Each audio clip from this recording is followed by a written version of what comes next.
Arnaud Filleul, bonjour. France Vallée, un joli nom, poétique, je dois dire, mais on vous connaît assez peu, alors racontez-nous votre histoire.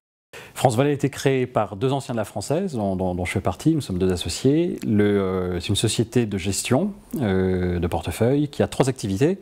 La première, la gestion de groupements forestiers, qui est une activité assez récente et encore assez peu connue comme actif de diversification et d'optimisation patrimoniale.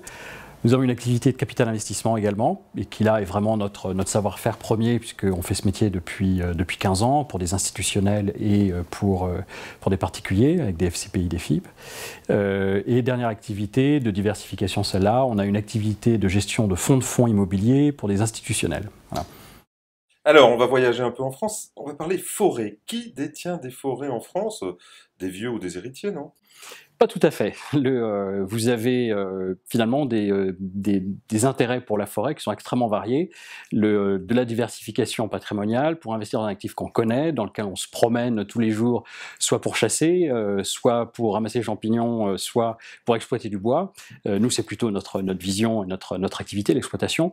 Donc, c'est un actif qui, du coup, intéresse beaucoup de générations. On va parler fiscalité, parce qu'en réalité, si on investit dans la forêt, c'est qu'il y a un avantage fiscal. Il y en a même plusieurs. Alors, on va commencer par la fiscalité successorale.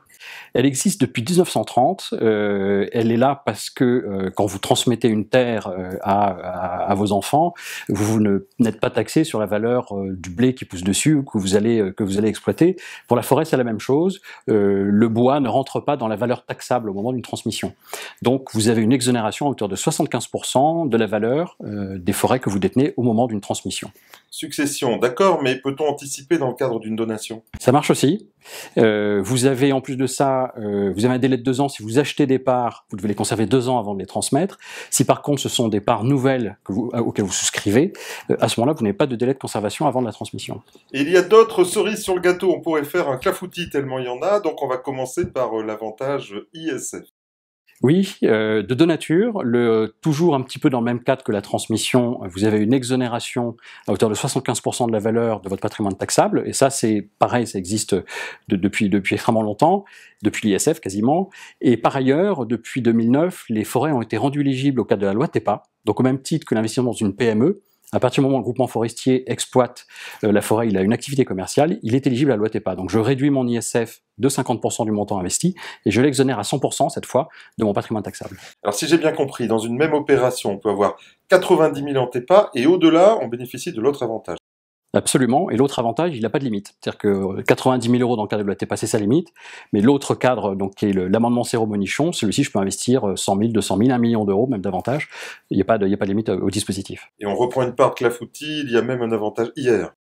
Il est plus petit, effectivement, là c'est la cerise du clafoutis, en l'occurrence, la réduction elle est de 18%, pour un investissement qui est limité à 11 400 € pour un couple, la moitié pour une personne célibataire, avec un délai de conservation qui est de 8 ans. Ok, on parle rentabilité quand même, parce que s'il n'y a pas de rentabilité, tout ça ne sert à rien.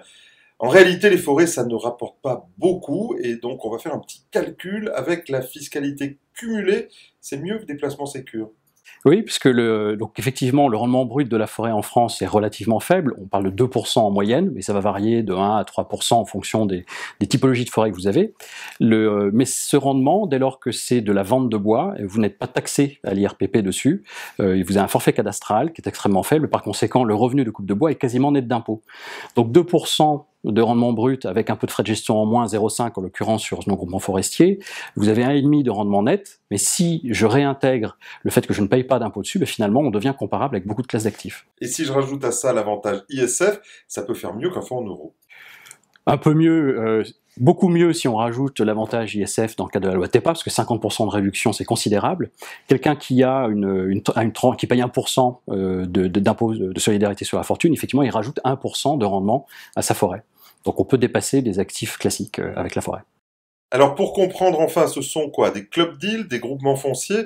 Si on veut souscrire chez vous, comment fait-on? Ce sont des sociétés civiles, comme une société civile immobilière, un peu comme une SCPI au fond, donc société civile qui a pour objet d'acheter et d'exploiter des forêts.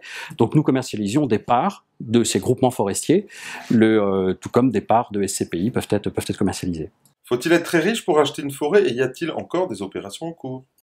Il faut être très riche pour acheter une forêt en direct, parce que ça coûte très cher si on veut une forêt de taille importante. Par contre, dans un groupement forestier, c'est accessible à partir de 5 000 euros quand on parle de réduction IRPP, de 10 000 euros pour la réduction ISF et de 30 000 quand on veut rentrer dans un groupement plus patrimonial, où là on fait un investissement de long terme, de diversification pour préparer sa transmission.